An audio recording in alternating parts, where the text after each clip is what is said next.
Meet Mr. Archimedes of ancient Greece. Long ago, Archis said, "Give me a lever long enough and I can move the world." What Archimedes meant was that the power of a lever is practically unlimited. Today, almost everyone uses some form of lever in his daily work. The familiar can opener is a lever with a sharp cutting edge.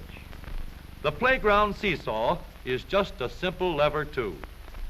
It takes a lot of force to start a freight car moving, yet the railroad man can start the heaviest freight cars easily with a pinch bar, a powerful lever which turns the wheel. Tough luck, old boy. Here's a place where a lever comes in mighty handy. Let's take the simplest kind of lever, a rigid bar working on a fixed support called a fulcrum. One end of this lever is twice as long as the other. Let's put a 10-pound weight on this end, and now we'll put half as much weight on this end. 5 pounds, balance 10. If we have 25 pounds to lift, we just use a longer lever. The 5 pounds will now balance 5 times as much. Let's raise the lever in the air, change its shape a little, and we have a crank. Or we can add a second lever and have a double crank. Now the short arm moves 1/4 the distance, but we get 4 times the force. If we want continuous motion, we need more arms. Now we have levers that turn. The larger paddle wheel makes fewer turns, but it delivers more force. A paddle wheel is nothing but a never-ending series of levers. We can make the wheels stronger and lessen friction where the wheels touch each other by rounding off the edges and shaping them into teeth that will slide in and out smoothly. Now, the power flows smoothly and continuously through spinning leverage of gear wheels. Gears are made in many kinds and many sizes. Little gears, big gears, worm gears, bevel gears, and even lopsided gears. Over 100 million gears are spinning over the roads in the transmissions of our automobiles. The transmission is located right at the bottom of the gear shift lever. Let's start from scratch and put together a model of the gears that we shift in our motor car. The shaft on the left comes from the engine. The shaft on the right carries the power back to the rear wheels. To connect these two with gears, we'll need another shaft, known as a counter shaft. These two gears carry the power from the engine shaft to the counter shaft and are always connected or in mesh. This gear on the drive shaft going to the wheels is free to turn around the shaft. We'll put it in mesh with another gear on the counter shaft. These gears are always in mesh and keep turning while the engine is running. To switch from one set of gears to another, our transmission needs a short shaft like this, known as a clutch sleeve. It cannot turn on the drive shaft, but it is free to slide back and forth. On the sleeve, we'll mount a large gear, which we can shift back and forth to mesh with the small gear in the middle of the counter shaft.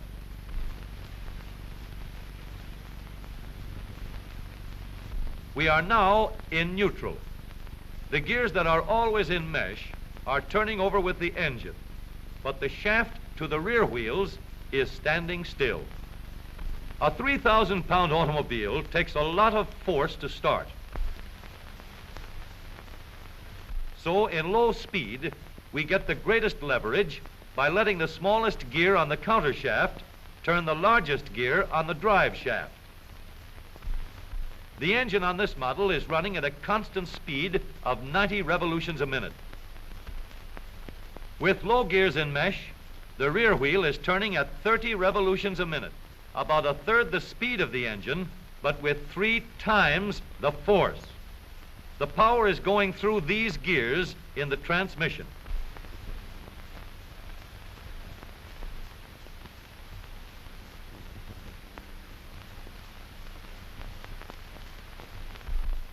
After we've started the car rolling, we want fast pickup.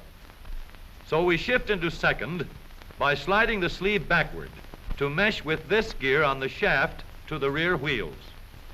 The wheel is now turning at 60 revolutions a minute, and the power flows through these gears.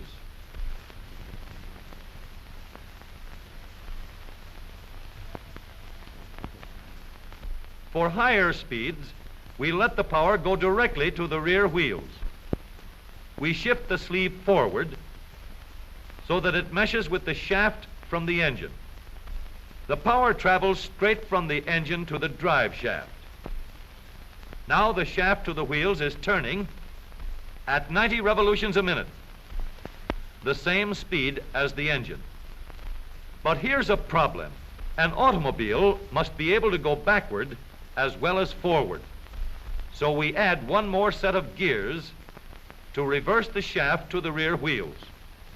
With the gears shifted into reverse, the power travels through the transmission in a path like this. We now have 3 sets of spinning levers for going forward and 1 for reverse. With a gear shift lever, we can shift to any set of gears we wish. But with all these spinning levers in the transmission came noise and wear. Experts could shift gears quietly by careful timing of the gear shift and the engine speeds, but most of us made plenty of noise until new engineering developments made possible the long series of improvements that followed.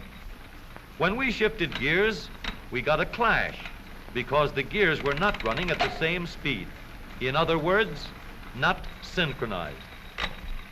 So engineers set to work to develop a synchronizer.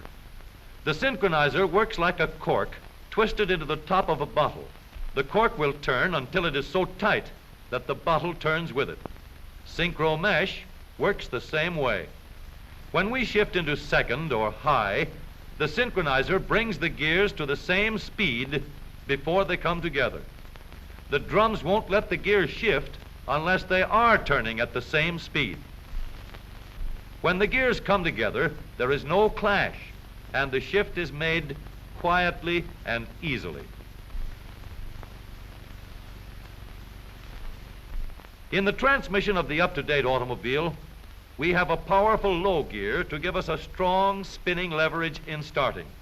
A fast-turning motor must set the weight of the car in motion. In second speed, we can change leverage to get going fast at the same engine speed. With the leverage of third gear, power goes directly to the rear wheels, and we can go as fast as we want. Now, every driver can shift gears at any time, regardless of speed. Here is a hill that will give us a real chance to see how smoothly and reliably our spinning levers work in our automobile transmission. This driver is going to let her car gain a speed of 60 miles an hour down the hill.